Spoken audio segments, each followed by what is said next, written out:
Trust Bank, I mean. Let's appreciate Faith Atiti. Tumpigeni makofi hadi afike. And then we'll also have Miss Diana Sifuna. Diana Sifuna? Oh, thank you. She is the CEO of Jonathan Jackson Foundation.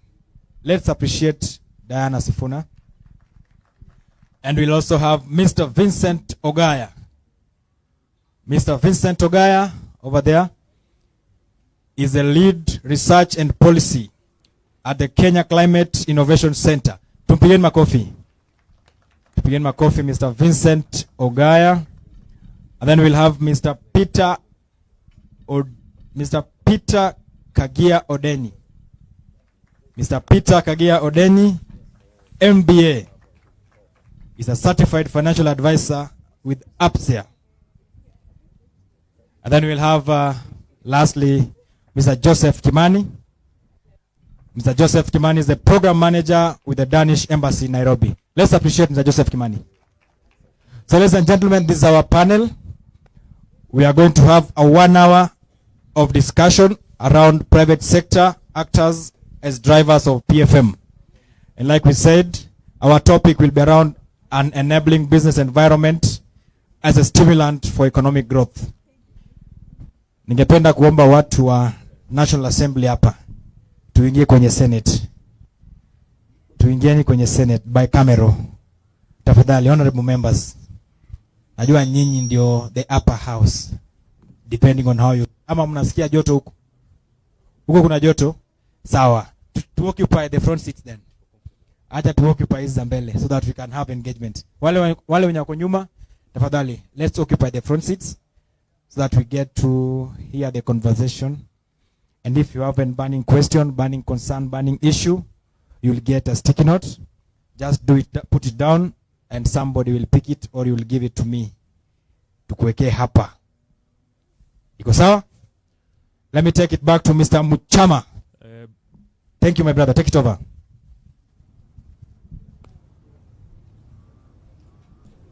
Mic test. I would like you just to go back to the audience because I've calculated the time. We need to get a register. Yeah, so I've calculated the time. It will take about 6 minutes just to get a register. So just mention your name and the organization you come from very fast. Oh, that's great. Achar Salome, Center of Economic and Governance. Awesome. Janet Ngombalu, Christian Aid, Kenya. Awesome. Samuel Williams, Christian Aid. Awesome. Keith Muhachi, Africa Youth Trust. Fauzia Hussein, Christian Aid, Kenya. Yakero Morage, Uraya Trust. Josephine Naikara, Uraya Trust. Paul Kimani, AYLF. Abraham Rugo, Bajeti Hub. Awesome. Edward Munene, Heraf. John Kinuthia, Bajeti Hub. Justin Wamboy, Bajeti Hub. Commander John, Uraya Trust. Pauline Daudi, Uraya Trust. Josephine Nyamai, Budget Global. Rodney Lulu, APSEA. Rina Atuma, Population Reference Bureau. Opewe Brian, Community Empowerment and Development Center. Lois Warenga, United Disabled Persons of Kenya. Awesome. Joshua Karani, Justice Advocacy and Empowerment Center. Mercy Murithi, Jake. Rose Wendy, Africa Youth Trust. Noreen Kaleji, Africa Youth Trust. Kelvin, Africa Youth Trust. Sheila Kobia, Budget Talk Global. Kiss, Abonyezakis, Africa Youth Trust. Dominic, APSEA. Charles Minyaro, Kenya Citizen. Njonganga Munga Wananchi. Onesimus Black Coffee Network. Kichana Katiba Institute. Zanzibar Institute. Diana, Danish Youth Sounding Board. Donald Juma, Danish Embassy Youth Sounding Board. Steve Kenyanjui, Swadep Construction Company Limited. Duncan Kirui, Seheb. Crispa Chebet, Christian Aid, Kenya. Christian Aid, Kenya. Jafet Ojicho, Integrated Development Facility, Kenya. Faith Kilu, UPDK. Eric Ogando, Uraye. Evans Kibet, ZGG and Rift Valley Budget Hub. Bansi Kubuda, Center for Transformational Leadership. Vincent Tanui, ZGG. Andenga Dan Paul, NEC Hub, and Uraye Trust. Nancy Watoro, a curious citizen. Awesome. Is that everyone? Yeah. Awesome. Now we know who we are talking to. We know, you know who is in the audience. And after this, of course, it's a bit of lunch break or the next session. Now you know who to talk to. My name is Duncan Mochama. I'm in the startup world now, technology. And right now I'm interested in direct foreign investment. So I have done a lot of youth leadership work. And I'm excited to just understand, engage the panel, because we have a very, very powerful panel. We have researchers, we have lecturers, we have people who have dealt with Vision 2030, who are looking at the climate. We have people who are in the grassroots. So we are going to look at all that. So maybe my panelist, and because it's Women's History Month, so I would like to start with Diana. Diana, I know you've enabled me personally to play basketball in the Mashinani or many places. You've built infrastructure, you've worked with Youth Agenda. What drives you? What drives you to do all that? And can you just give us a brief history about yourself for you to be on this stage? Yeah, and this discussion will take, ladies and gentlemen, about 45 minutes, so we'll be a little bit punchy. Go ahead, Diana. Thank you so much.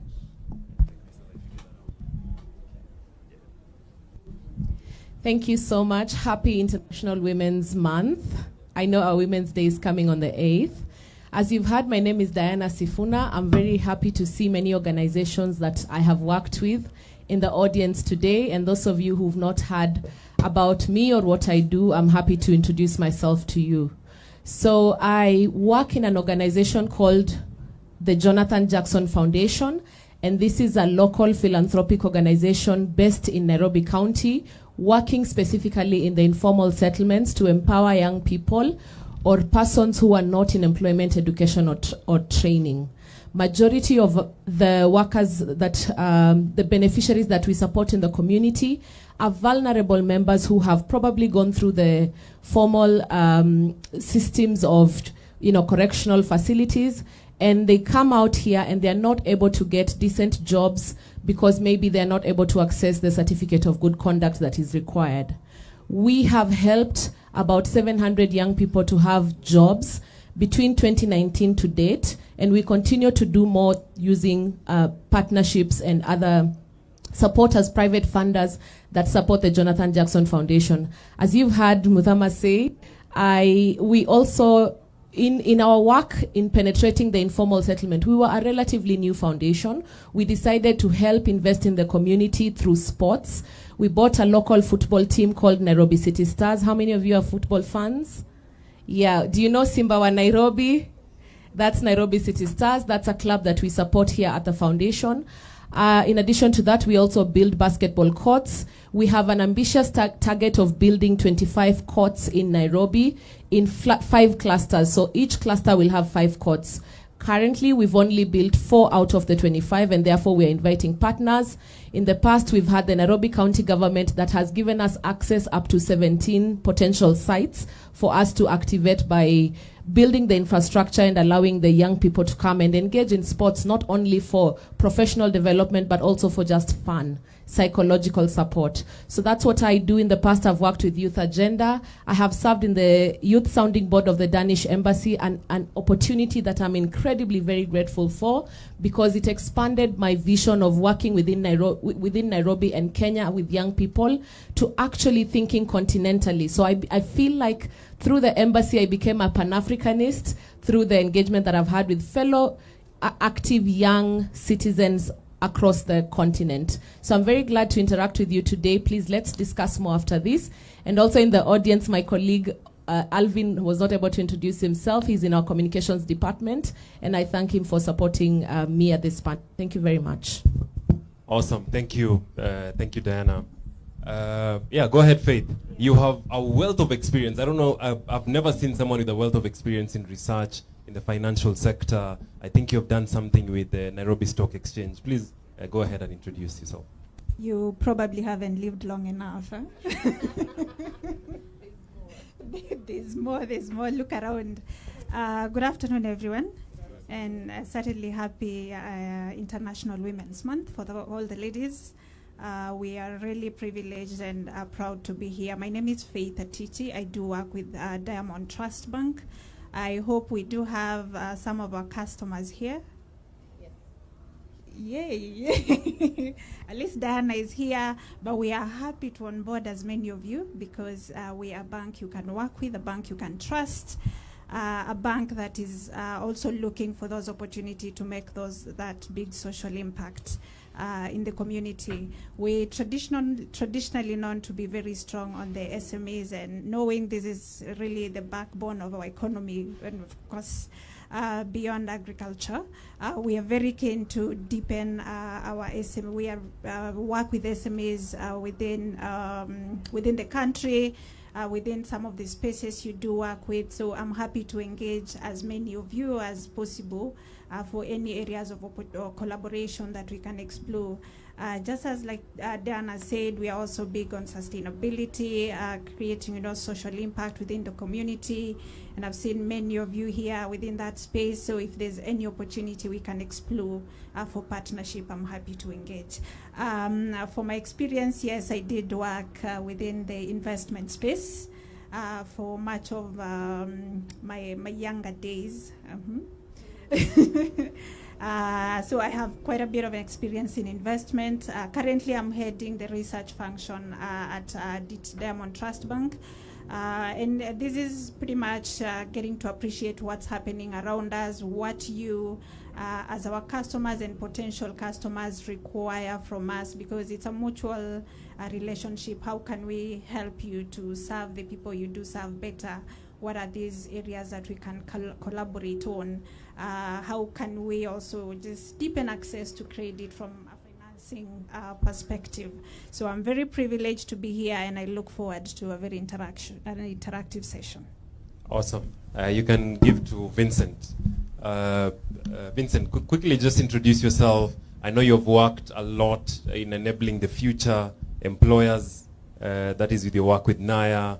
You have globe-trotted, and now you're looking at the climate innovation. So just quickly introduce yourself. Yeah, thank you. Vincent Ogaya, supporting research and policy at Kenya Climate Innovation Center. So basically what that entails is at Kenya Climate Innovation Center, our business is in ensuring that climate innovations are able to scale and are able to commercialize. We pride ourselves as the first climate innovation center in the world, courtesy of support from the World Bank and courtesy of DANIDA as well, and other development partners. So as a developing country, we are faced with climate challenges that require mitigation and also adaptation. The solution lies within what is within the private sector. Solutions in terms of how we produce, how we consume, and a lot of things in between, which can only be taken care of by the businesses that are coming through from time to time. So on that basis, there are a lot of challenges. Someone can be an innovator, is not a business person. They need to get their product out to the market and to be able to sell. So that is why we exist as an organization. And for my role is to help with sector insights, lessons, knowledge, and to also ensure that the innovations that come through from time to time inform the kind of policies that are needed for them to scale. Thank you. Thank you. Bonapita, maybe quickly introduce yourself as well. I know you have a lot of background in insurance, and now you're looking at employees or professionals in the country. Go ahead. Thank you so much. Thanks a lot.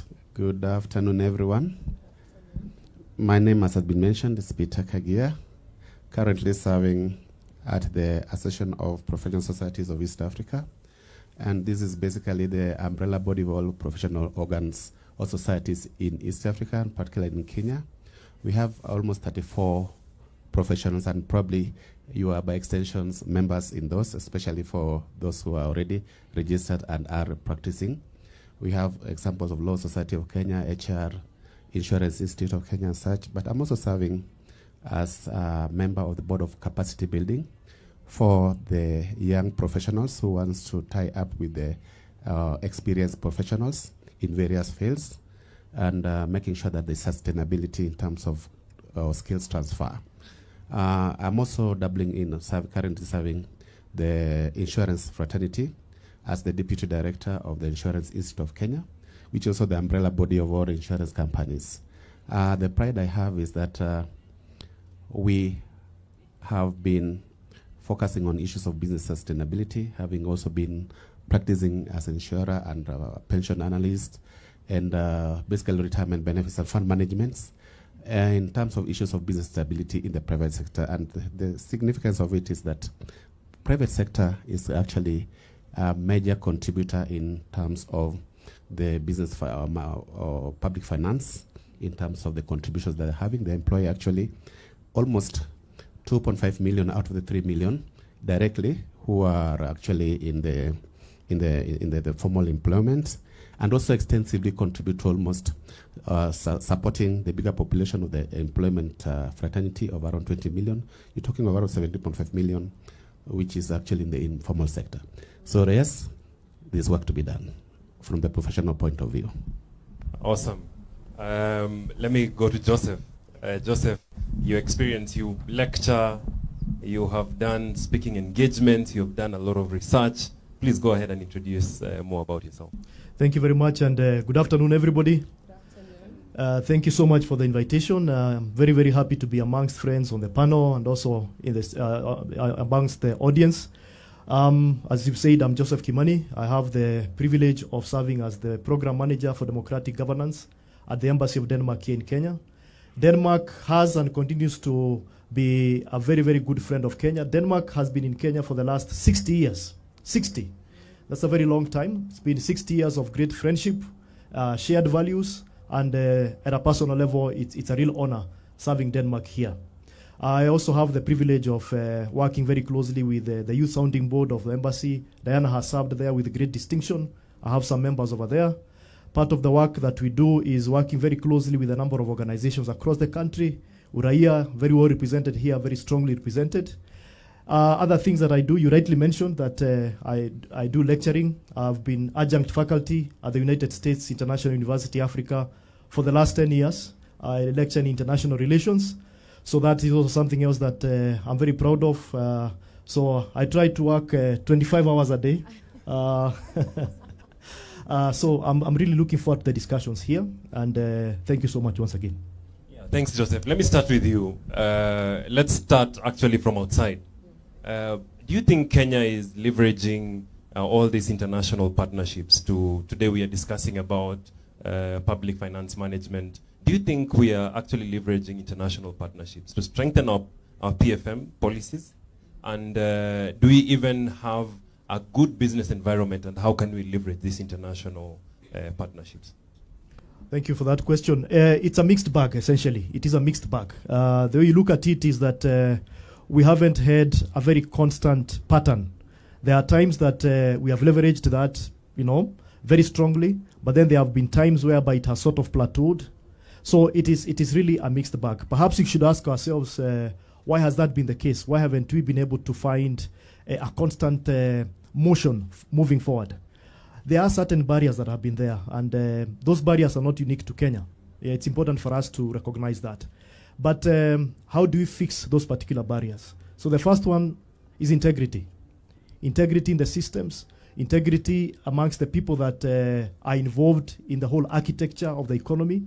That's very, very important. The other element is reducing red tape, bureaucracy. It's very important.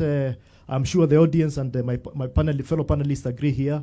Whenever you encounter a lot of bureaucracy, then of course that constrains the ability to do business. The other barrier that is very, very key is lack of a predictable policy and legal regime. There are times where there have been changes in the legal regime, the policy regime. There's need for predictability. That's very, very important for anyone that wants to invest here. And then the other very key point is perhaps orienting Kenya's diplomatic representation much, much more to be business oriented. I know there's a lot of work that is going on. I am aware that Kenya's embassies across the world, their marching orders are clear, is do as much as you can to engage the foreign capitals so that much more happens here.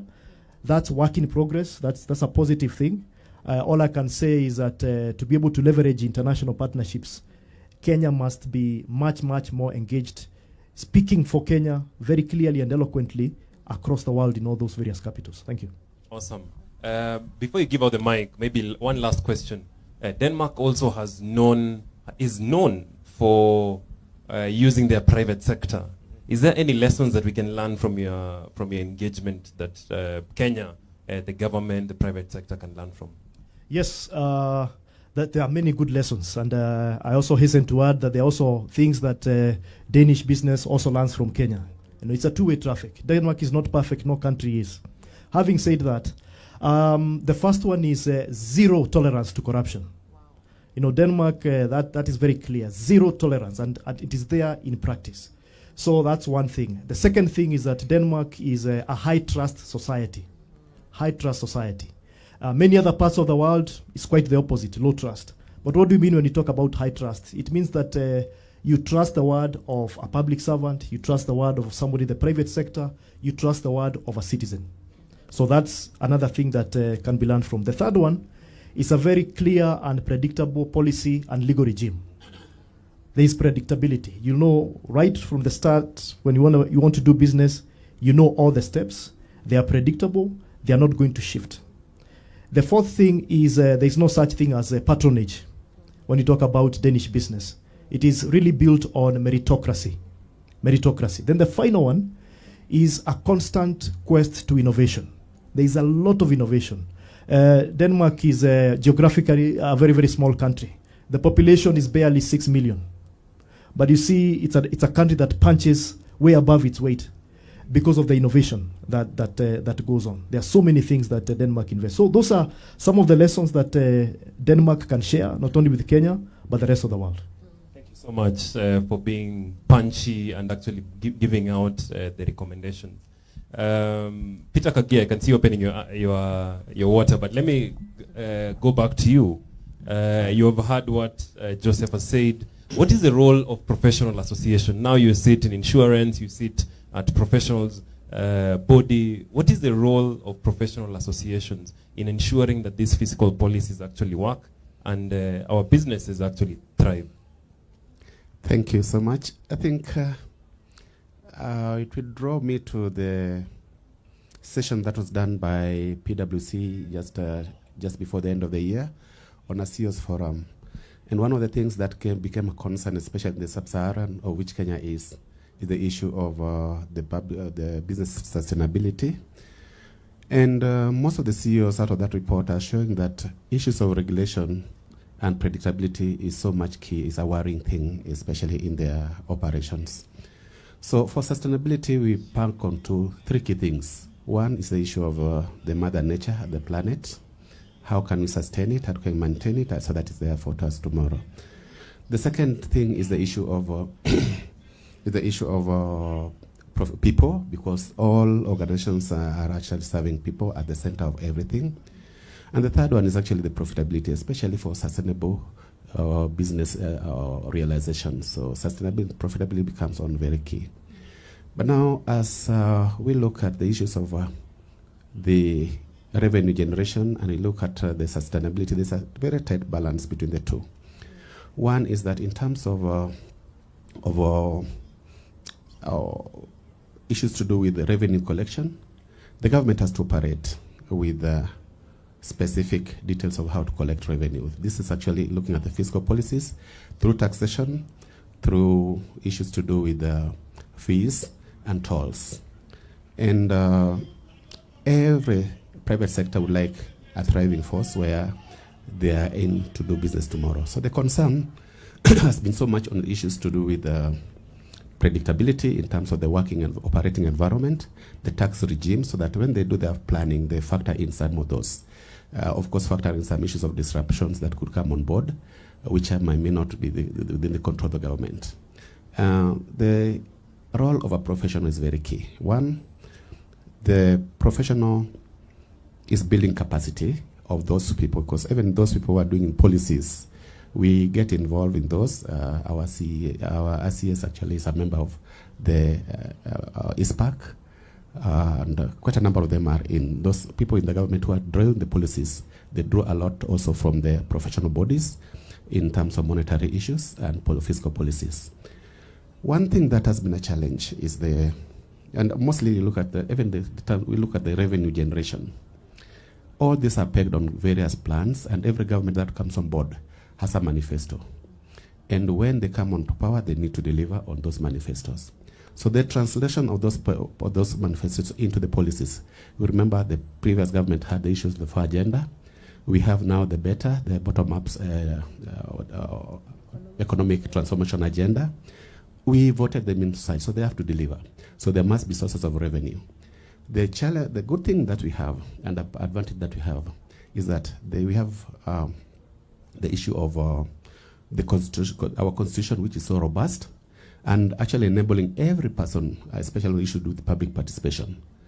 And one thing that as professionals we do, encourage all our professionals to be focusing on those key areas of public participation, so that they bring in and hybrid those ideas that they have, so that they are put in place in the course of this process.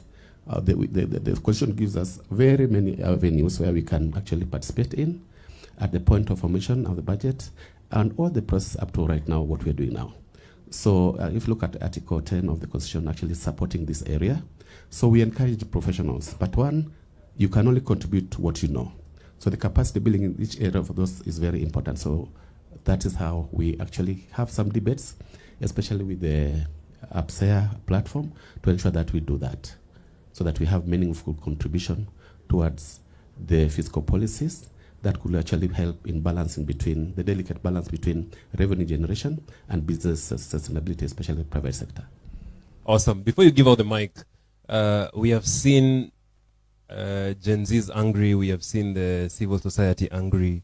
Are professionals ever angry about what is happening in the country? Thanks. I think sometimes we are reactive.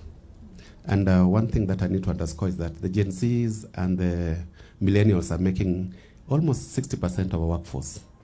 They actually the people who pay our bills through their taxes.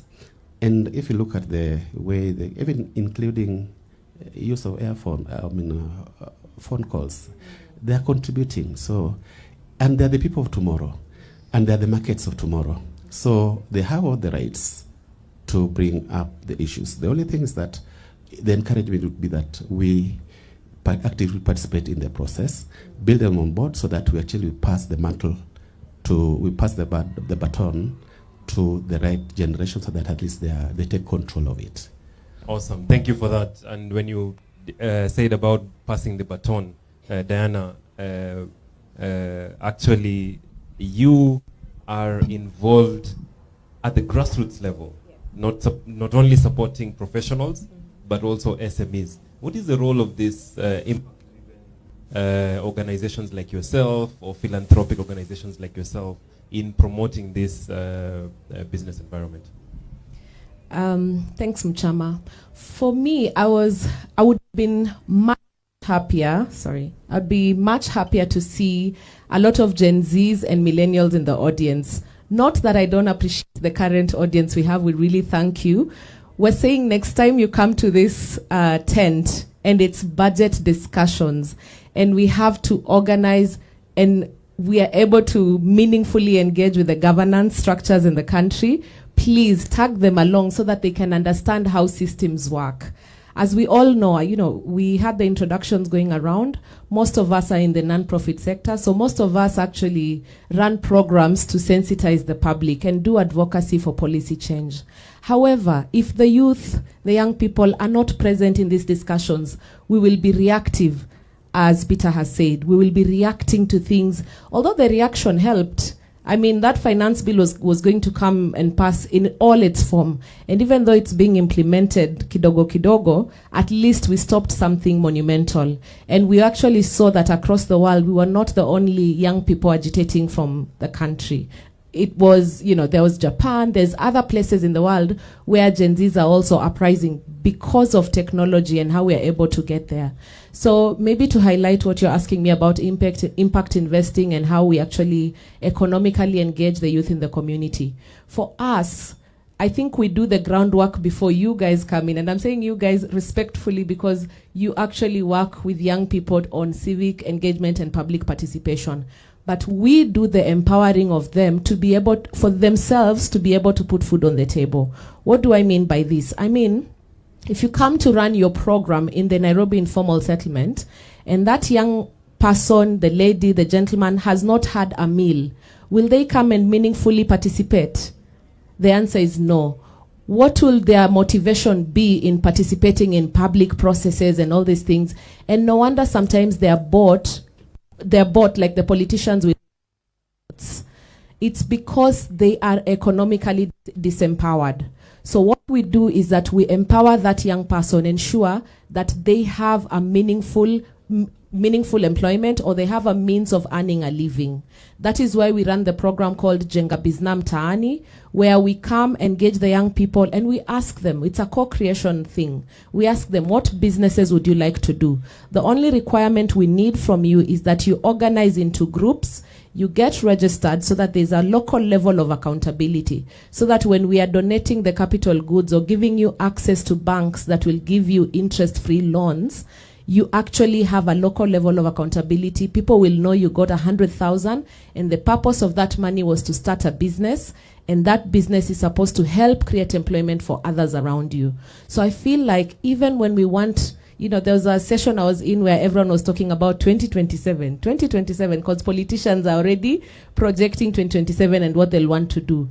But before 2027, before the leaders come and start lying to our young people, how about we ensure that the young people are empowered, they know the processes, and by 2027 they will not be hungry enough for 1,000 or 2,000 shillings to change their mind and vote for leaders who are not competent or leaders who are not going to abide by the PFM principles, which is in the chapter 12 of the Constitution, which I feel like a precursor to it is actually chapter 6, which Kimani has alluded to, the integrity, accountability, the values that we truly need to have as a society for us to effectively manage our public resources. So those are my contributions. I'm just requesting, let's bring young people into these discussions. When you understand what public resource management means, what that looks like, please don't sit with the knowledge, bring young people, help them understand. So even when they are tweeting on those platforms, they are tweeting sensible things,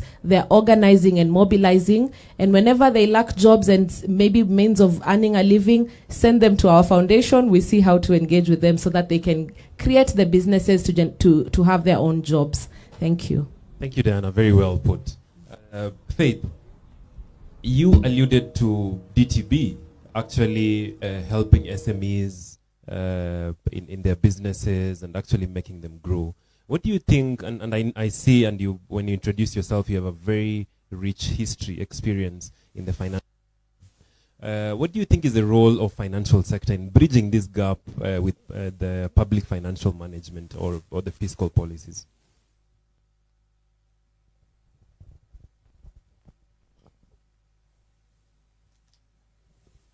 Mic check. All right, that's a really good question. As a financial sector and our role with regards to public finance management, our license may limit just how much we go out there in terms of engaging on such matters as public finance management. However, there are indirect ways that banks and of course DTB does contribute to this such discourse. For instance, we've been very deliberate in propagating financial awareness. We hold seminars where we do engage our customers on issues that are happening within the country, especially these public finance management discussions. We mostly come in, at the tail end of it, probably creating a more proactive environment where, we can engage with the public, the private sector with regards to matters, public policy, and especially in this context of public finance management. But let me twist that a bit just to sort of show how banks indeed do come in, because the whole idea was how do we then create an enabling environment that makes this whole conversation much easier, or rather, it also improves the scope of public finance management. And like I said, I like what Diana says, like we really need, organized groups to work with as banks. Right? So if it's SMEs, if the people you're working with, and banks have become very innovative, especially from a digital perspective, in a way to create platforms and channels through which we can create access to finances that then empowers people well enough to be able to make meaningful contribution. Of course, economically grow themselves, and the more economically you empower, the more likely you're likely to raise your voice when it comes to such engagements in a more meaningful way. So we're looking for those aggregated and from DTB perspective, and we've had, we're looking at, those aggregators. You bring people together, and through the aggregator, we can extend some credit. Because they also help us monitor this capital, it becomes very easy to, extend credit and, of course, create empowerment within the society. So for banks, they are willing to work with a larger population to empower economically, and also just make this whole public finance management issue much lighter. Create that awareness about what's happening within our space, but also don't stop there. Also provide build financial capacity, and also provide finances that the people require to actually keep the day on and be able to participate meaningfully. Yeah. Awesome. Let me go to Vincent. Just like always, we always think about climate and our weather as a last option, right? And we position Kenya not only geographically, but also our weather as a conducive business environment. That's one of the factors. What do you think we can do about structured public-private discussions in actually enabling this sustainable economic growth? Yeah, thank you. For businesses, they can do all they can. They can have the finances, they can produce the best products, they can have the markets, and everything they need. But if the environment is not enabling for that business to go on, it has been mentioned earlier on predictability of the policy and regulatory environment, which is a big challenge in our country. And so that is why there is need for structured dialogues and more so in an economy like ours, which is largely informal. Our largest employers are in the informal sector. The micro, small, and medium enterprises constitute close to 80% of all businesses in Kenya, according to the Kenya National Bureau of Statistics. And that then means that because of that informality, there is the challenge of structured dialogue. And when we have it, we are able to showcase the kind of opportunities that we have, the business opportunities that we have within our country, the kind of innovations that we have that then are able to inform the policy, legal, and regulatory regime. So that is why that's one important aspect of having those structured dialogue. The business people are able to say, these are the opportunities that we have within our country, these are business models, these are our, and then again, when I talk about innovation, it's not just about the technology or the products or the services, but it's also about business models. Business models emerge out of the opportunities that are there. But then we always say at KCIC that innovation comes before policy. So whether it's that innovative business model or innovative technology, it will come before policy. And so, as an institution that works with innovators, we have seen painfully businesses fall simply because the environment is not enabling in terms of the policy regime. And so that is one importance, but again, it's also important that businesses are enabled to comply. You know, whatever is existing in terms of policies, if they are not aware, they may not be able to fully comply. I'll give you an example.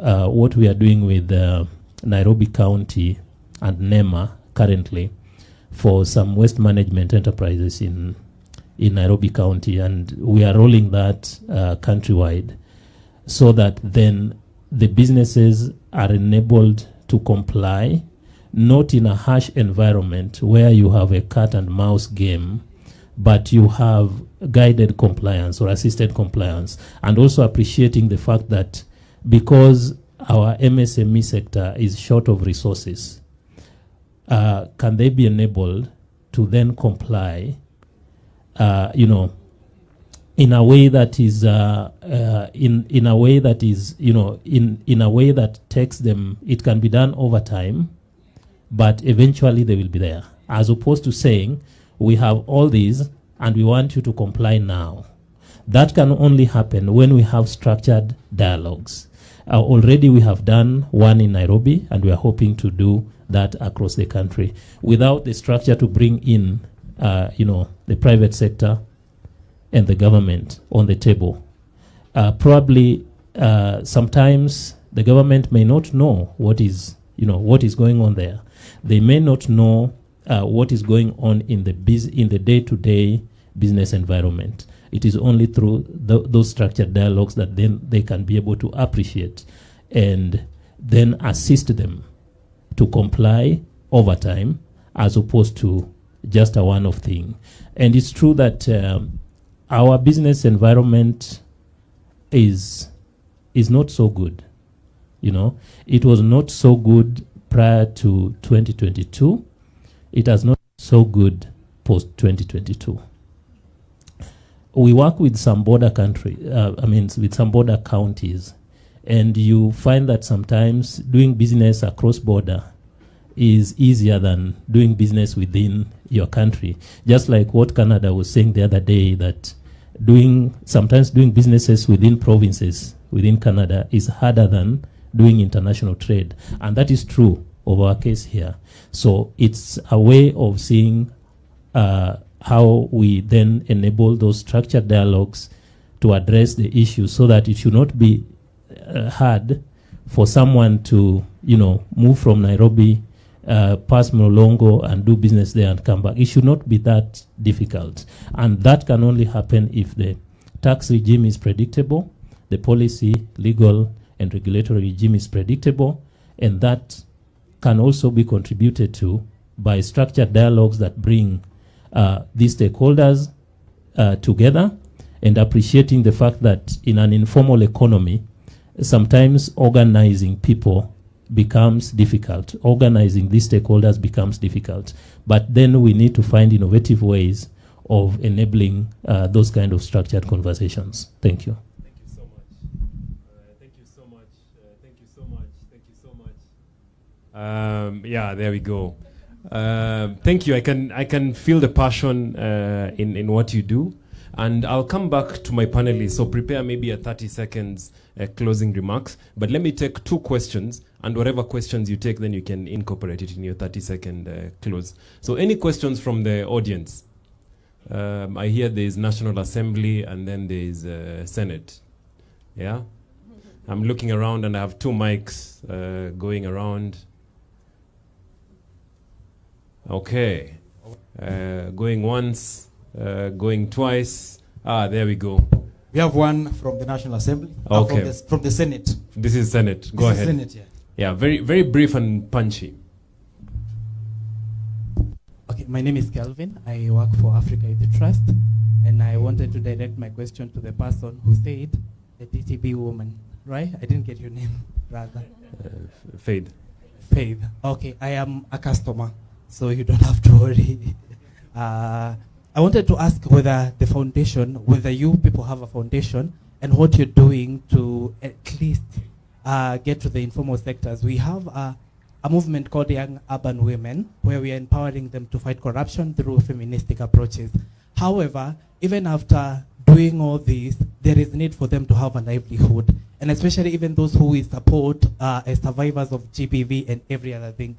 How can you as a bank come in to Africa Youth Trust and find a way where you can support these young women? Awesome. Thank you. Thank you for that. Is there any question? Yeah, we have one. One more.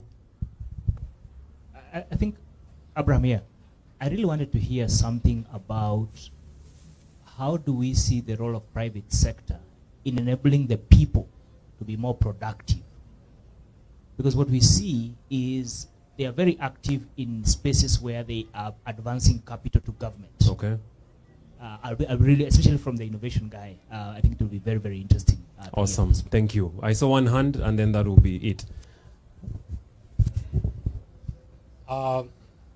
Many of the support that non-state actors in Kenya receive is from mainly abroad. We don't see the hand of private sector in Kenya in supporting the non-state actors. So what do you think can be done to ensure that we are able to get more support, especially defending rights and freedom in Kenya? What is the take in terms of support from the private sector in Kenya? Awesome. Thank you. So maybe just 30 seconds wrap up, and I think I'll start with you, Kimani. Thank you very much. First of all, is to say thank you once again for the invitation. I am confident that any person in the audience qualifies equally to be on this panel. So thank you. I don't take it for granted being here. It's just to say that there is a lot to be proud of, but then again, we also recognize that there is work to be done. That's clear from the panel. And I am sure Denmark, Kenya, and indeed other countries around the world have seized of that matter. The economy is not easy. You know, it's always there are always various dynamics that keep evolving. But what's important is being brutally honest about the situation that is there, but also having hope and competence to be able to fix the challenges that are there. Thank you. Thank you. To the gentleman that asked the question to DB, Kevin. Okay. I'd like to extend the invitation to the group you're talking about that you're managing as Africa Youth Trust. You can bring them to the Jonathan Jackson Foundation, and if they are vulnerable that they need a means of livelihood, then we can incorporate them in our Jenga Biznam Tani program. Abraham asked a very good question on private sector support. No, that was the last question, private sector supporting non-state actors. I'd like to maybe address the non-state actors, and that's majority of us. Have you approached the private sector in Kenya? I ask this because luckily our founder, Mr. Jonathan Jackson, is a Kenyan-born British, and therefore we have the advantage of sitting or becoming members of the British Chamber of Commerce.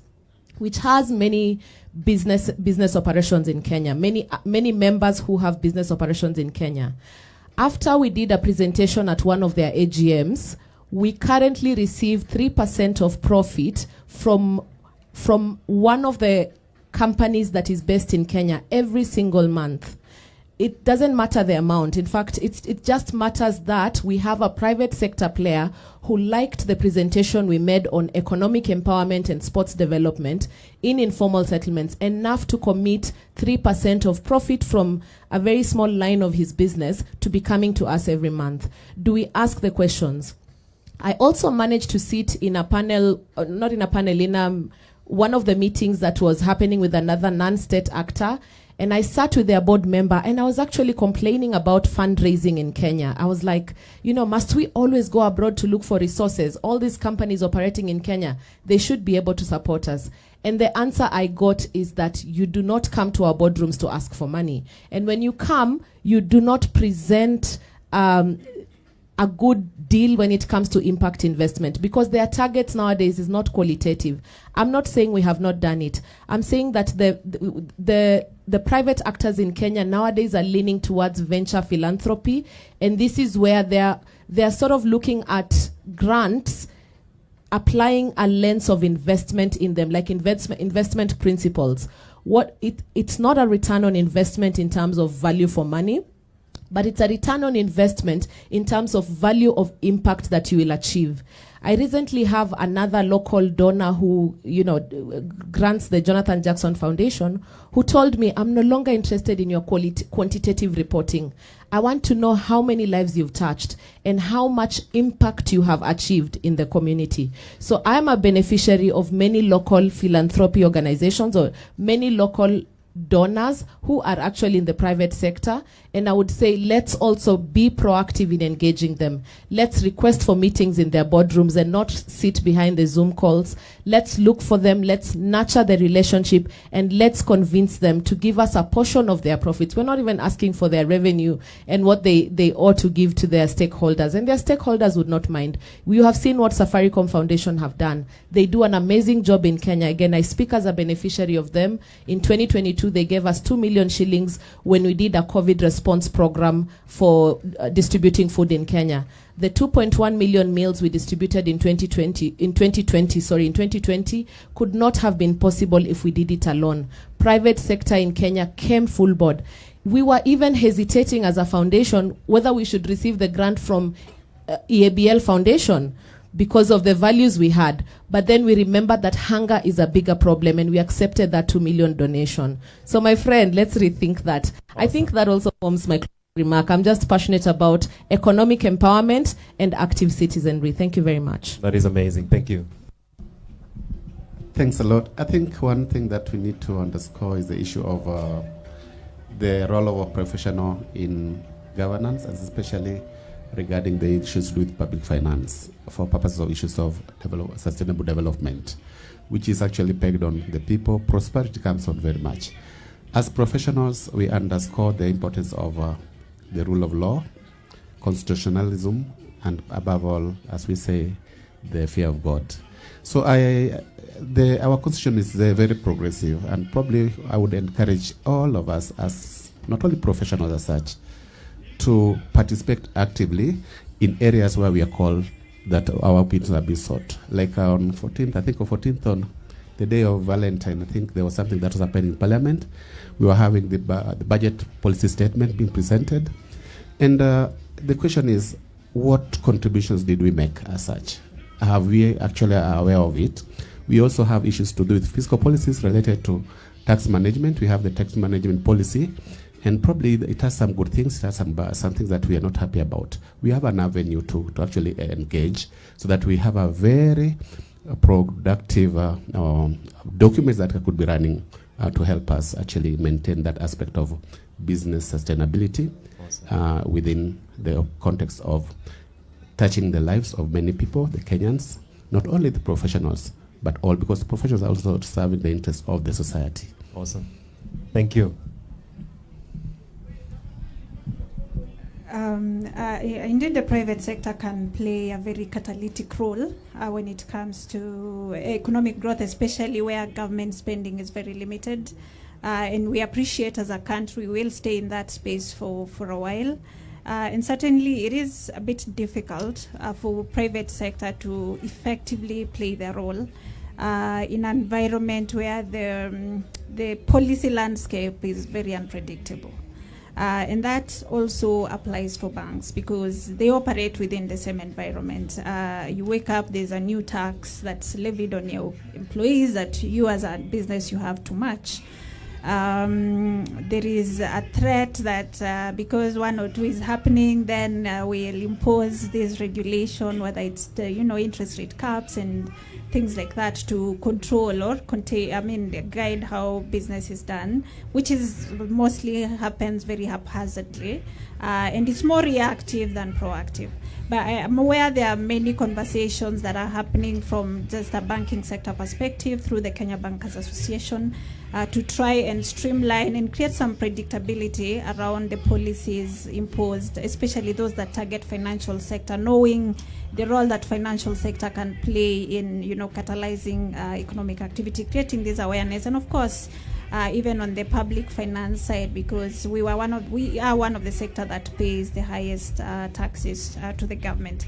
But that said, yes, we do have a role, and from business sustainability, we appreciate we have to work with individuals, we have to work with SMEs, we have to empower the vulnerable within the society, and even from a regulatory perspective, sustainability is now becoming mainstream.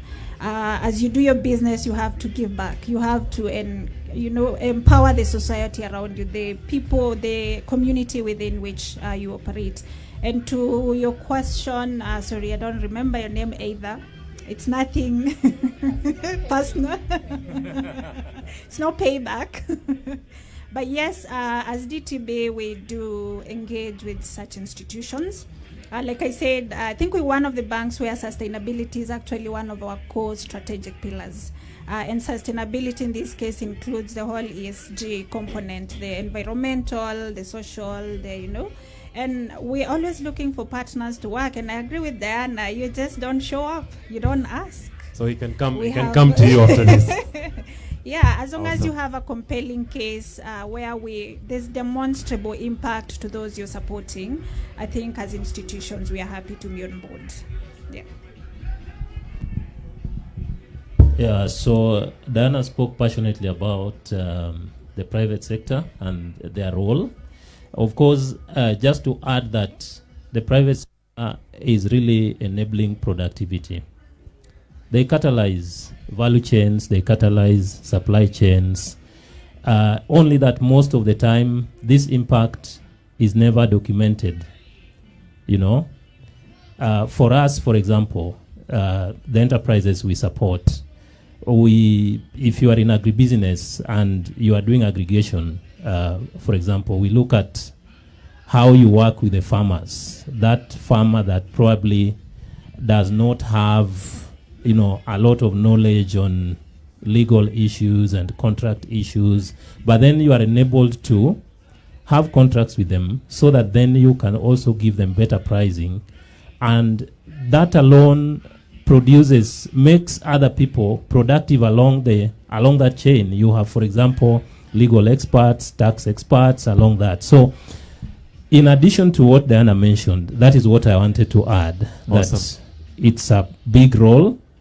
But then for us as Kenya Climate Innovation Center, we still continue supporting climate innovations, supporting enterprises, pursuing adaptation and mitigation efforts, and of course ensuring that business is driven by the sustainability, the element of people, planet, and profits, so that none is left behind. Thank you so much, my panelists. Maybe a round of applause to the panelists. I think they've been amazing. And thank you to the audience as well.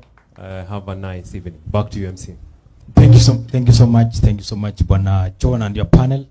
Maybe you can just move in front here for a group photo. Cameras. In the meantime, DJ.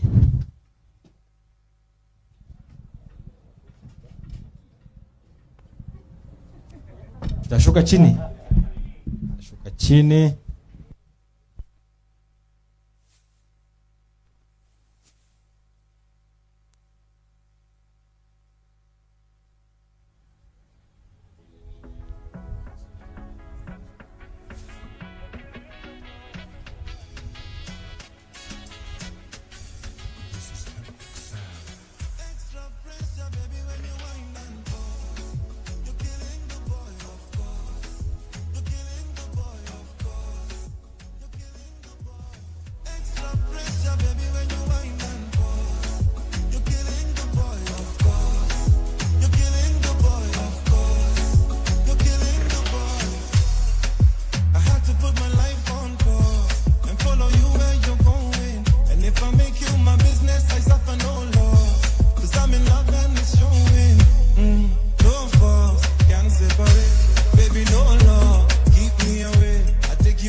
Thank you so much. Thank you so much. I think that was a good engagement. And like we said earlier on as we are starting, if you have any burning issue that you need clarity, we have sticky notes. Just do a note and put it here. We'll respond to everything. This conversation is not just here. We are having online conversations. We are going to engage on our pages. And of course, we are having an afternoon session from 2 p.m.